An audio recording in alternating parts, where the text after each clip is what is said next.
আমাদের study mapping চ্যানেলে সবাইকে স্বাগত। আজ আমরা আমার গণিত ক্লাস 5-এর পেজ নাম্বার 13 থেকে দেখে নেব। যোগ ও বিয়োগ করি ও ফাঁকা ঘরে সংখ্যা বসাই। এখানে দেখো আমাদের কয়েকটা যোগ করতে এবং বিয়োগ করতে বলা আছে, এগুলো আমরা দেখে নিচ্ছি। 4 অঙ্কের সংখ্যা দেওয়া আছে, দেখো একক, দশক, শতক, হাজার।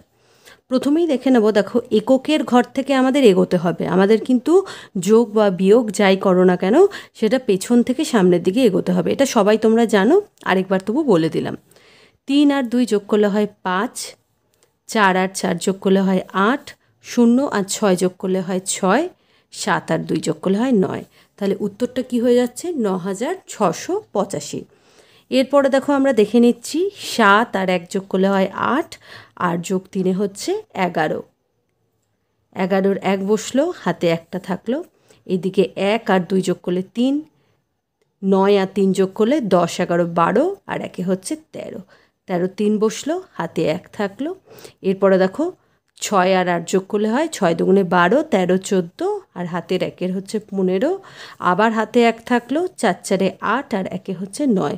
উত্তর হয়ে গেল 9531। এরপরে দেখো গয়েরটা দেখে নিচ্ছি। 4 আর 2 যোগ করলে 6, 2 আর 7 যোগ করলে 9। এখানে দেখো এখানে বক্স আছে, মানে এখানে দেখো যোগফলটা কি হয়েছে? 6, মানে 5-এর সাথে এমন একটা সংখ্যা যোগ করতে হবে যেটা যোগ করলে উত্তর হবে 6। আমরা জানি যে 5-এর সাথে 1 যোগ করলে 6 হয়, তাই এই বক্সে 1 বসবে। এরপরে দেখো এখানে 9 আছে, তার মানে 8-এর সাথে এমন একটা সংখ্যা যোগ করতে হবে যেটা যোগ করলে 9 হয়। 8-এর সাথে যদি 1 যোগ করি তবে উত্তরটা কি হবে? 9 হবে। এখানে দেখো দুটো ফাঁকা বক্সে 1 আর 1 বসবে। ঘয়ের অঙ্কটাতে দেখো 8-এর সাথে 1 যোগ করলে হয় 9। আবার দেখো এখানে ফাঁকা ঘরে কি বসাবে? 2-এর সাথে যদি 5 যোগ করো তবে 7 হবে। আবার 6-এর সাথে যদি 2 যোগ করো তবে 8 হবে। আবার 1-এর সাথে যদি 1 যোগ করো তবে 2 হবে। এটা দেখো খুব সহজ যোগ। 6 আর 5-এ হচ্ছে 11, 11-র সাথে 3 যোগ করলে হয় 14, 14 4 বসলো, হাতে 1 থাকলো। 9 আর 1-এ 10, আর 2-এ 12, 2-এ 14, 14 4 বসলো, হাতে 1 থাকলো। 8 8-এ হচ্ছে 16, 1-এ হচ্ছে 17, 17 7 বসে গেল, হাতে 1 থাকলো। 1 আর 7-এ হচ্ছে 8। এরপরে দেখো এখানে ফাঁকা ঘরে কি বসাবে? 3-এর সাথে কত যোগ করলে 6 হয়? আমরা সবাই জানি যে 3-এর সাথে 3 যোগ করলে 6 হয়।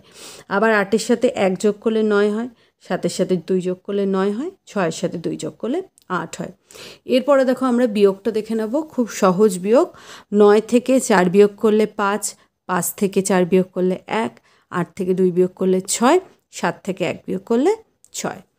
দেখো 8 থেকে কত সংখ্যা যদি আমরা বিয়োগ করি, কোন সংখ্যা বিয়োগ করলে 6 হয়? সবাই জানি যে 8-এর থেকে 2 বিয়োগ করলে 6 হয়, 4-এর থেকে 2 বিয়োগ করলে 2।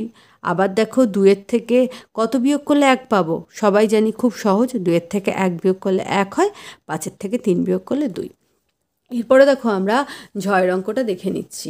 এখানে দেখো কি আছে? 3000 থেকে 2999 বিয়োগ, ঠিক আছে। এখানে দেখো এককের অঙ্কে 0 আছে, মানে আমাদের কি ধরে নিতে হয়? 10 ধরে নিতে হয়। তার আগে দশকের অঙ্ক থেকে ধার নেব, কিন্তু দশকের অঙ্কেও কিছু নেই। দশকের অঙ্কে 0 আছে, মানে এখানেও 10 ধরে নেব আমরা। তার আগের সংখ্যা থেকে ধার নেব, তার আগে শতকের ঘরে কিছু নেই। তাহলে আমরা কি করব? হাজারের ঘর থেকে ধার নেব, তাই তো। হাজারের ঘর থেকে যদি ধার নিই, মানে এখানে আমরা কি দেব? 10 দেব, তাই তো। তখন 3টা কেটে কি হয়ে যাবে? 3টা কেটে 2 হয়ে যাবে। আবার দেখো যদি দশকের ঘরে যদি এটার থেকে ধার দিই, তবে আমরা শূন্যটাকে কি ধরবো? 10 ধরবো, এটার মতো। যদি ধার দিই এখানে কিন্তু আর 10 থাকবে না, এখানে তখন 9 হয়ে যাবে। একইভাবে দেখো দশক থেকে যখন আমরা আবার ধার দেবো 10 এককের ঘরে, তখন দেখো এই শূন্যটা কেটে হয়ে যাবে 10, আর দশকের ঘর থেকে যেই ধার দিয়ে দেবো তখন কিন্তু আর এটা 10 থাকবে না, তখন 9 হয়ে যাবে। এরপরে দেখো বিয়োগটা করে নিচ্ছি। 10 থেকে 9 বিয়োগ করলে 1 হয়, 9 থেকে 9 বিয়োগ করলে 0, 9 থেকে 9 বিয়োগ করলে 0, 2 থেকে 2 বিয়োগ করলে 0। তবে উত্তরটা কত হচ্ছে? বিয়োগফল হচ্ছে 1। এরপরে দেখো ইঁর অঙ্কটা দেখে নিচ্ছি। 1 মানে কি? দেখো 1 মানে আমাদের ধরতে হবে 11। 11 যেই ধরবো তখন 2টা কেটে কত হয়ে যাবে? 2টা কেটে 1 হয়ে যাবে, ঠিক আছে। 11 থেকে যদি 9 বিয়োগ করি তবে 2 পাবো। আবার দেখো 1 থেকে 1 বিয়োগ করলে 0। এখানে 0 আছে, মানে 0 থেকে তো আমরা 8 বিয়োগ করতে পারবো না। শূন্যটাকে কত ধরতে হবে? আমাদের 10 ধরতে হবে। তার জন্য কি করব? আমি হাজারের ঘর থেকে ধার নেব। যদি ধার নিই তখন 4 কেটে কি হয়ে যায়? 3। 10 থেকে 8 বিয়োগ করলে 2, আবার 3 থেকে 1 বিয়োগ করলে 2। উত্তর হয়ে যাচ্ছে 2202। এরপরে দেখো টয়ের অঙ্কটা দেখে নাও। 1 থেকে কত বিয়োগ করলে 2 হবে বলো তো? আমাদের কী ধরতে হবে? 1 ধরলে চলবে না, এটাকে আমাদের 11 ধরতে হবে।